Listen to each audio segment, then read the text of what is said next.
I'm so excited to have with me here today, all the way from Croatia, the WFMBTA Senior Men's Rhythmic Twirl Champion, the legendary Tihomir. Hi, Laney. I'm so excited to get to have an interview with you, and very honored that you invited me to join this Laney's Legends episode. Oh my gosh, the honor is all mine. I'm so excited to get to know you a little bit better. I mean, I see you at the World Championships every few years, and I mean, that time is so limited because we're twirling the whole time. I wish we got a little bit more time to get to know each other, so I'm really excited for this interview. I'm also super excited and totally agree with everything that you just said. We do get a little time, but we did manage to talk a little bit more at last Worlds, which I was very grateful for. I was too. I absolutely loved it. Will you be trying for this next MBTA Worlds? I will be, but just as probably as part of a team, but we'll see. I'm not sure yet. Oh, well, fingers crossed. I'm fortunate enough to qualify, and so are you, so that we can get to see each other there as well. That's right. But I will be at the International Cup. I'm not sure if you're joining that competition. I'll be at the Grand Prix portion, so hopefully we'll get to see each other there as well. Yeah. So, Tihomir, I have a nice list of questions next to me that are going to help me and everybody watching to get to know you a little bit better. So the first question I want to ask you is, what was your go-to / life-saving product while you were twirling?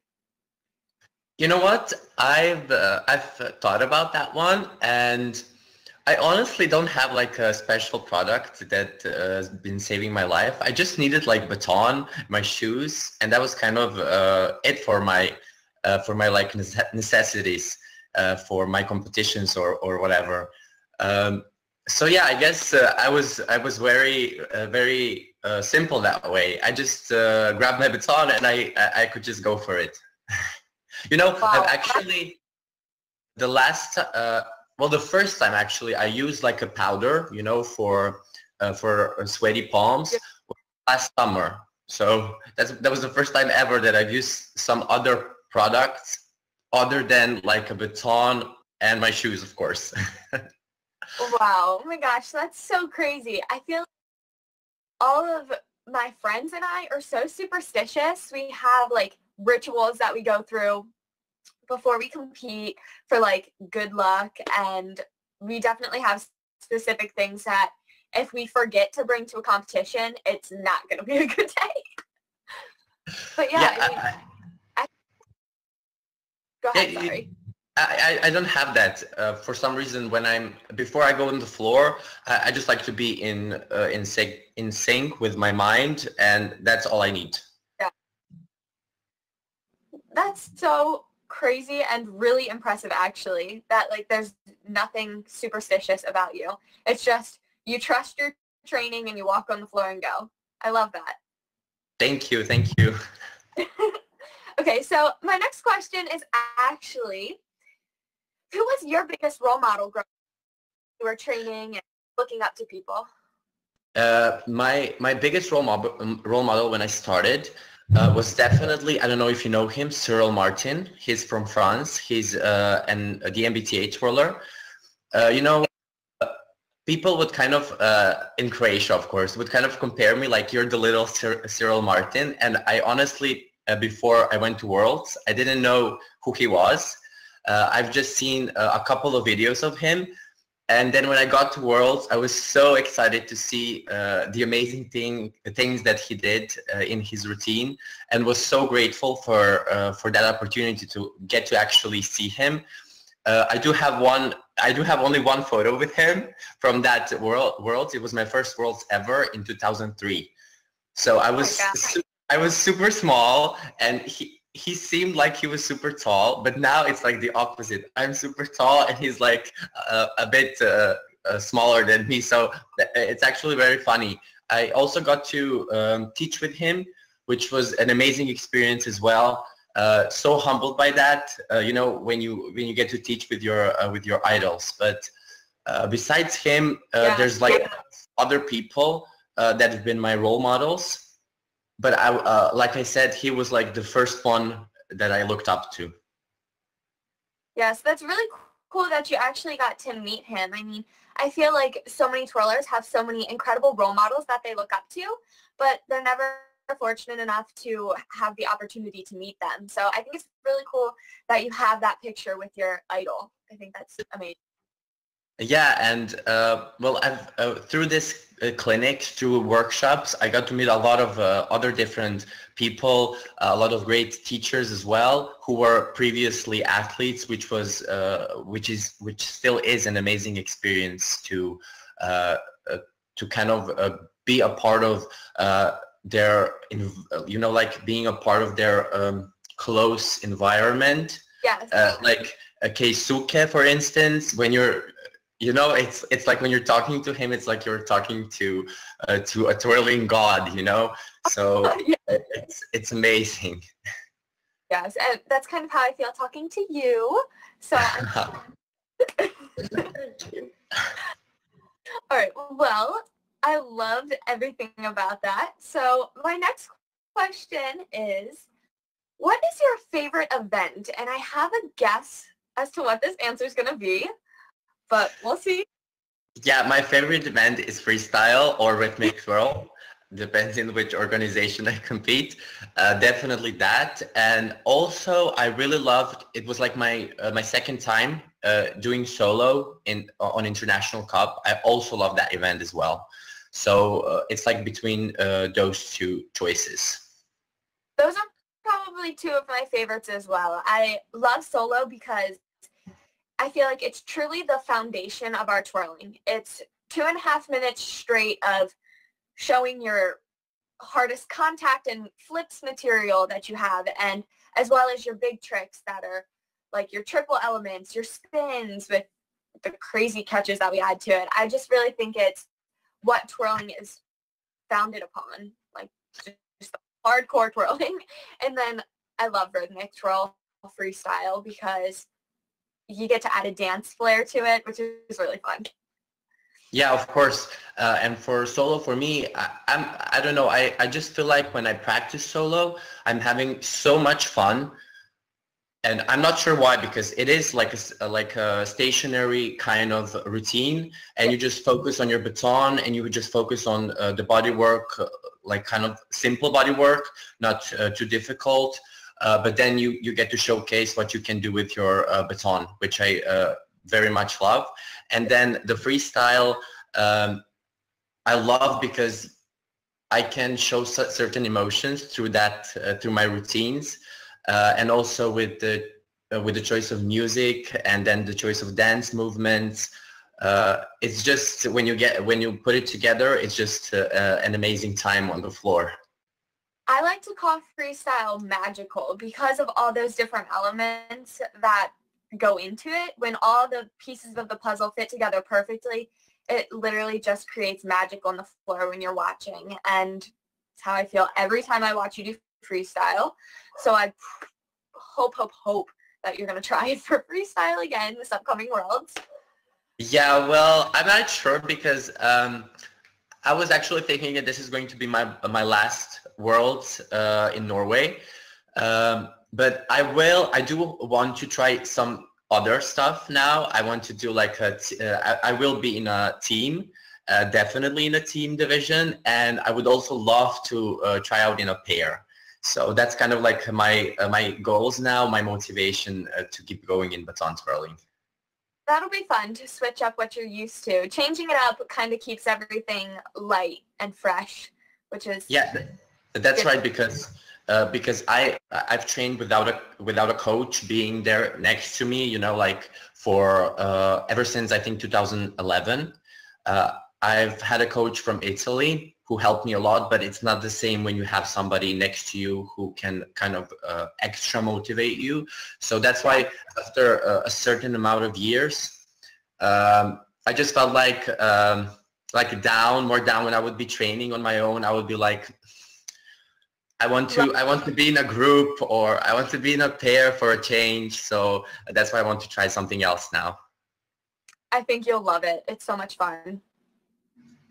I hope so, because it looks a lot of fun. So I really hope so. Sure. My next question actually kind of goes into those practice days you were talking about. Some of them are like really good practice days, and then some of them are kind of bad and things don't work as well. How do you push through the bad practice days? Yeah, you know what? For me, it's well, previous to like maybe last 3 years, I guess, it would be easy to push through those bad days, because I had a lot more time to train and everything. So it was like I was sure that I was going to get to a certain point where I would be super sure of my routine, and where I would love it at the end, and where I would see it in advance on competition, that I would do kind of good. But the last 3 years have been really kind of hard for me, just because I didn't have anybody next to me keeping me going. But what kept me motivated, I would guess, was kind of like wanting to have fun on the floor on the competition day. So the thought of that, like the thought of entertaining the crowd, I would kind of imagine in the gym, when I would be like feeling bad, I would like imagine a ton of people in front of me like cheering me on and stuff like that, so I could kind of get that feeling of being in a huge gym, and everybody just looked in the routine and stuff like that. So I guess kind of my imagination helped me through the bad days. I would say that. I agree with that. I feel like there is no motivation, like the motivation you receive from a crowd while you're competing. I know a lot of people try to like tune out the sounds around them when they're competing on the world level like that, so that they're super duper focused. But I like to really live in that moment and kind of feel everything. So I try really hard to hear the crowd and respond to their feedback. So if I'm getting like super loud applause or something, I get twice as much excited while I'm competing. And I totally relate to that motivating me in the gym, because when I am having a bad day, I think about that feeling, like, and it kind of gives me chills now to think about like hearing the crowd cheer for you. Like, that's a great feeling, and it pushes you to work harder, of course. Definitely, totally agree with that. You know, I have this one moment, I think it was European Championships, and it was in Italy, and I had this pop section that I was getting into, and the baton was kind of going off, but then I heard someone like, go, go, go, go, and I was like, okay, go, Tihomir, go. You know, Yeah. that kind of kept me like going on and just trying my best in that pop section as well.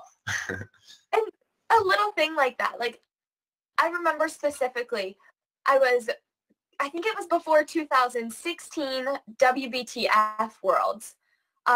I was at Nationals competing for like my final spot. And at that time, my triple walkover was still a very challenging skill for me. And when I pulled up to do it in the last qualifying round, I heard Savannah Miller behind me. I heard her scream, "Set it!" like to set my toss where I wanted it to go. And that was like the one time I caught the triple walkover on the floor at Nationals. So just like that little voice you hear or the little motivation in the background, like really helps, which is crazy to think that that little thing like we'll hear and helps, but it does. That's very true. Well, our minds are very complex, so Yes. it's very interesting to see and to feel how that kind of correlates and kind of intertwines and stuff like that. Yeah. It's crazy, really, but we do it every day, I guess. Yeah, we do. So we've talked a lot about twirling, and now I want to know what your favorite twirling memory is. Okay. I have a ton of twirling memories, but you know what? The one you actually mentioned Savannah now. So this one came to my mind. It was at 2015 WFMBTA Worlds. It was in Italy actually.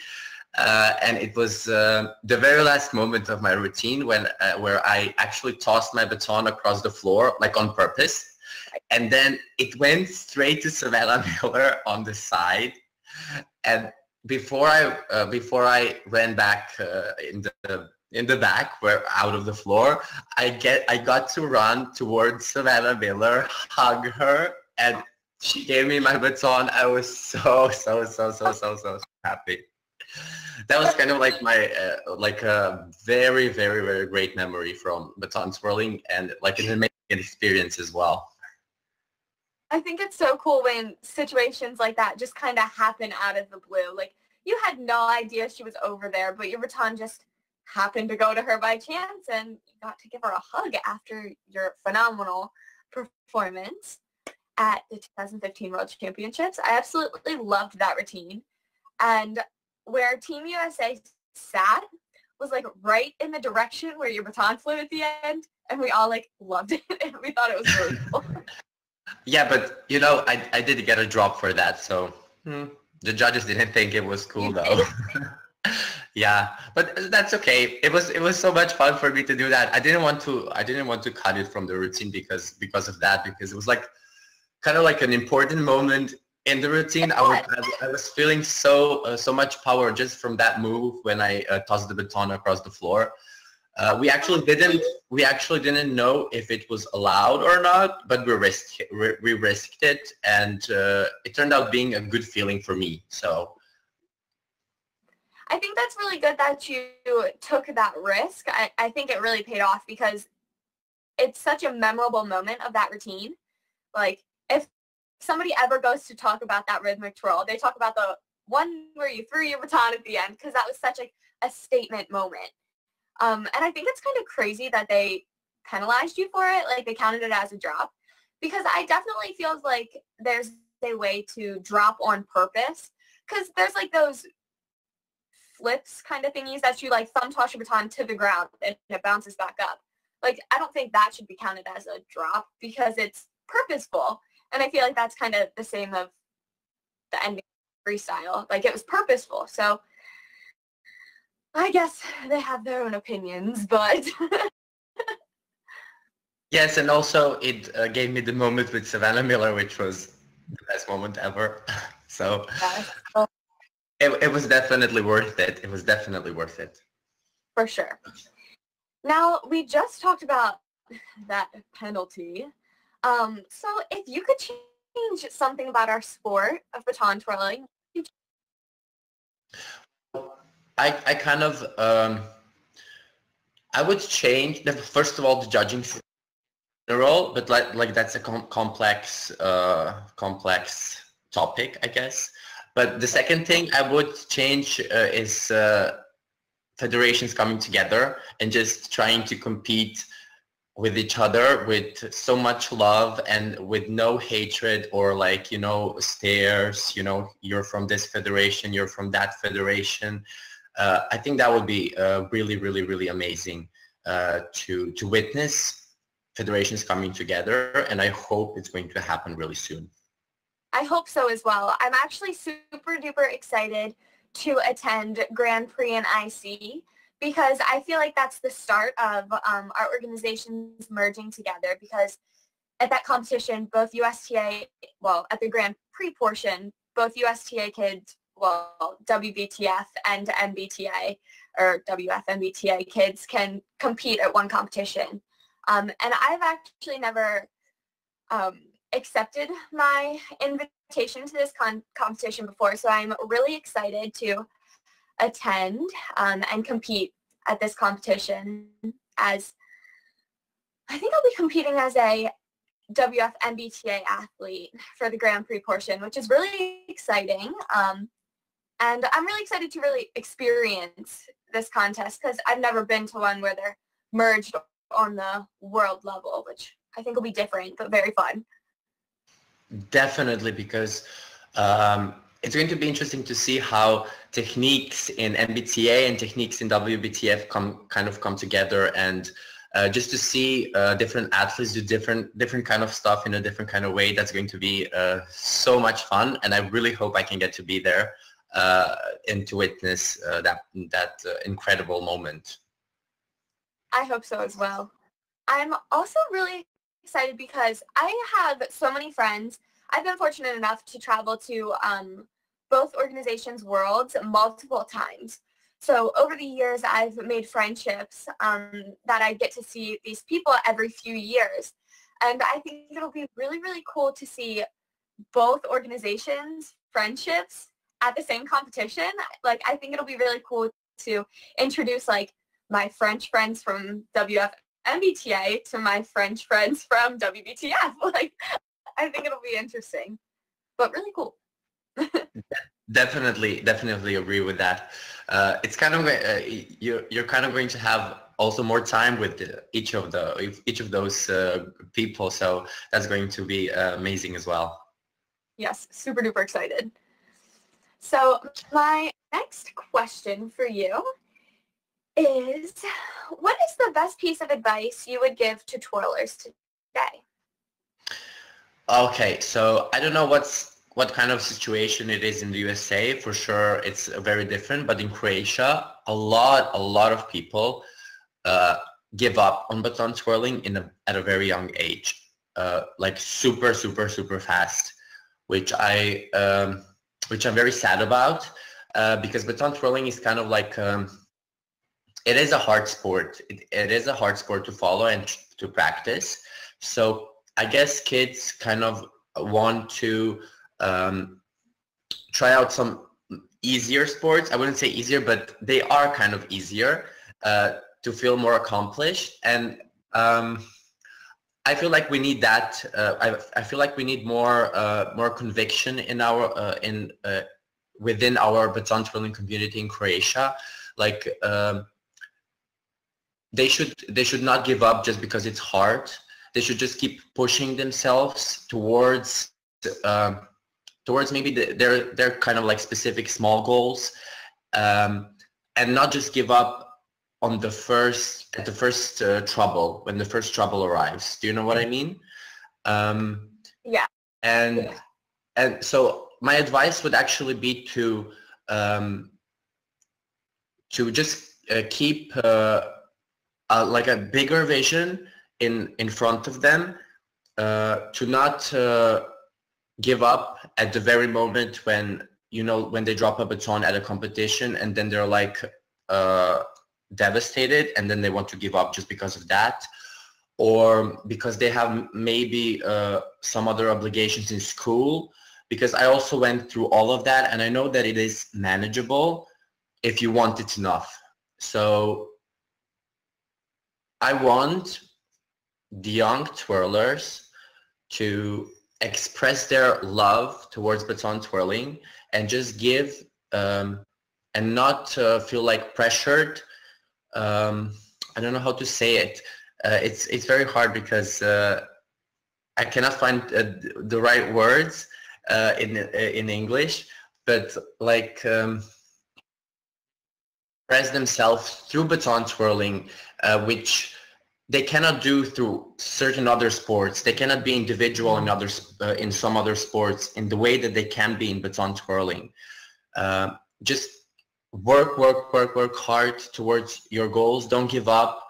Stay motivated. Stay inspired. Watch amazing people. You have such great sources like YouTube. You can watch a bunch of people do baton twirling. You can get inspired. Just don't give up. Don't give up. No, that can really apply to many of the people in the USA as well. It's not necessarily that they give up on the sport in general, but they might give up on a skill they're trying to get. So, as I'm sure you know, because you've twirled for so long and you have such a large repertoire of skills, many things take a really long time to master. And I feel like a lot of kids are like, oh, I don't catch it first try, I'll never be able to do it, which is like heartbreaking, because trust me, I definitely didn't catch anything that's in my rhythmic twirl or solo first try. It took me probably hundreds of tries before I caught it consistently. And like you said, you just gotta never give up. Like, I think that's such a great piece of advice. Okay, so I want to hear you say a little motivational sentence in Croatian. Okay, here it goes. Nikada nemojte odustati od onoga što volite. Uvijek budite svoji, uvijek budite inspirirani, uvijek budite motivirani da napravite najbolje što možete.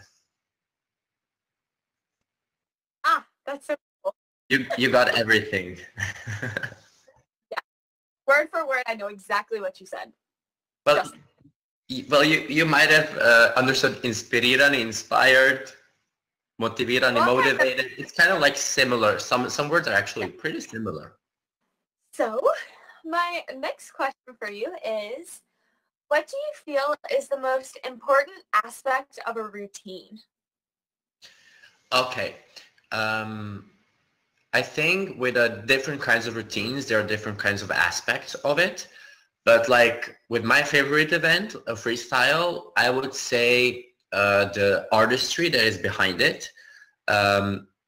Well, more specifically, the emotion behind the routine.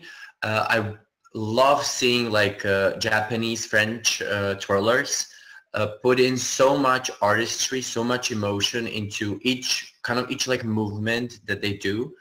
And I feel like with that, they can portray everything else about themselves and about their baton twirling.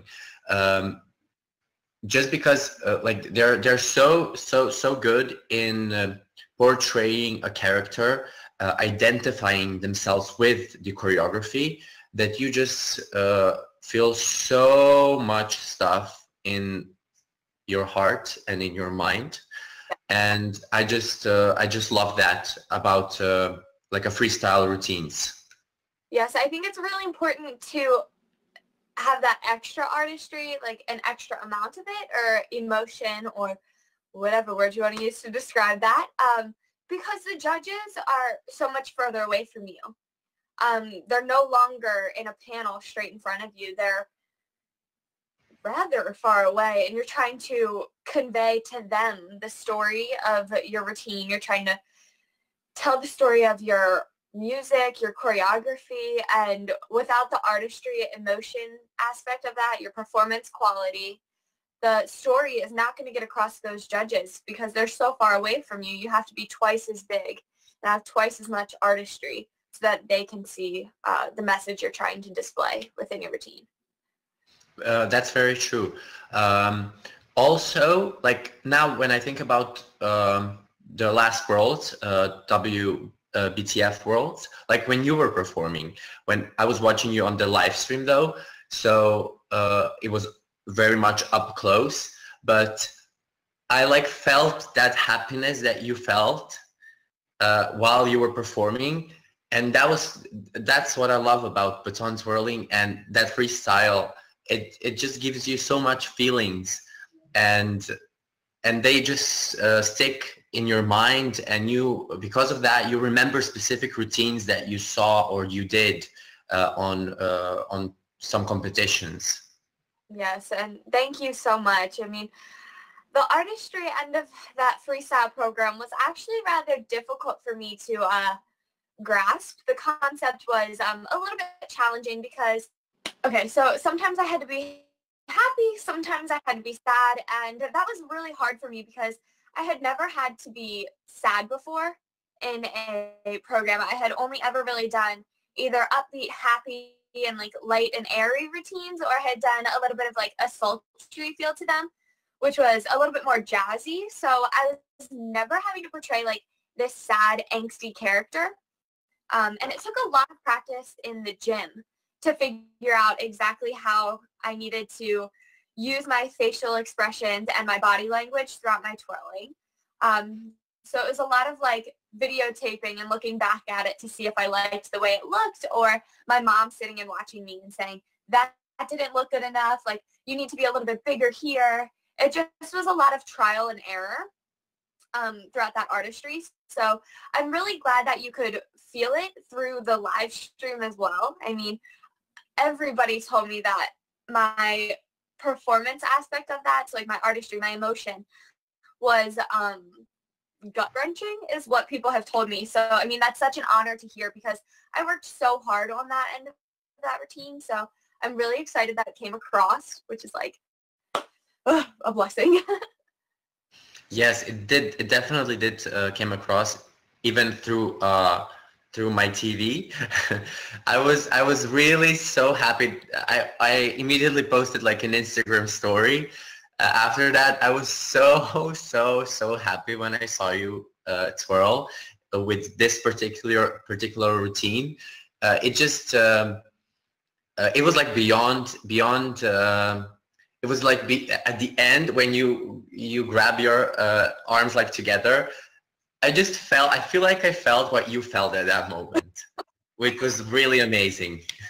Probably. I mean, I can't even explain what was going through my head, the emotions I was feeling. It was like, I think I was in a state of shock, honestly. Like, I didn't quite grasp what I just had accomplished. It was just like one other routine to me. And like, after the fact, I was like, oh my gosh, like I just did that. It's crazy.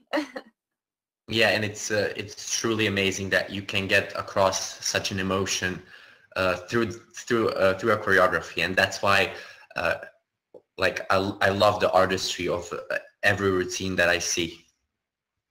Yeah, it's incredible what we can convey through our facial expressions and our body language. It's impressive, really. Yeah, it is definitely. Okay, so moving on, my next question is to tell me a little bit about what you're doing now and if twirling pertains to it or if you're doing like a completely separate career in your day-to-day life. I'm right now I'm still a student at my university. I'm on my master's degree now. So I study international trade, which is a field of economics and a kind of business direction, I would say. Yeah. So I'm going to finish hopefully in 3 months. And yeah, I'm super excited about that because I feel like it was such a long way from like school, through high school and then to college, university. It's just been a long time, and I'm really proud of myself and super excited that it's going to come to a certain point where I'm like, okay, I have this, I accomplished something during that whole time of my life. Yeah, and then of course I'm still involved with coaching. I've been coaching since I guess 8 years ago because we didn't have any coaches in my club. So okay. I was kind of like, you do it. So, yes. So I started coaching ever since then, and I've been coaching in 2 clubs now. So twirling is a huge aspect of my life. I'm now in the gym every day, working with all different kinds of people, different kinds of kids, and I love it. I really, really love it. It was actually part of the reason why I wanted to kind of stop individual competition, because I would be in a gym. Well, I was on my own, and then I would see the kids in the background doing certain things, and maybe sometimes wrong, and I would be like, oh, I want to stop my training now and just go over there and try to help them. So like a big aspect of my decision why I wanted to stop the individual competition. Yeah, I absolutely love the aspect of teaching. I've been teaching for a few years now. I mean, I don't do a super large amount of teaching because I'm still so active in the competition world. I spend a lot of my time training personally. But when I do get the opportunity to teach, I absolutely love it. There's nothing like the feeling like when your student accomplishes a new skill or achieves a new goal or comes right off the floor from like an amazing performance and they're just so happy. Like the feeling that you get like in your heart is so warming and satisfying, really. It's the reason you do it. You want to share your love of the sport with others and help them fall in love with it the way that we have. That's so true. You know, I have this one athlete. She doesn't believe in herself at all at first. She tries it once and then she's like, oh, I cannot do it. And then I push her. I'm like, okay, you can do it. You can. And she does it. And then the moment when she's like smiling, like going to the side because I told her that she could do it and then she did. It's just like the most amazing thing about like coaching when you see the expression when they get something. Yes, their excitement is so heartwarming.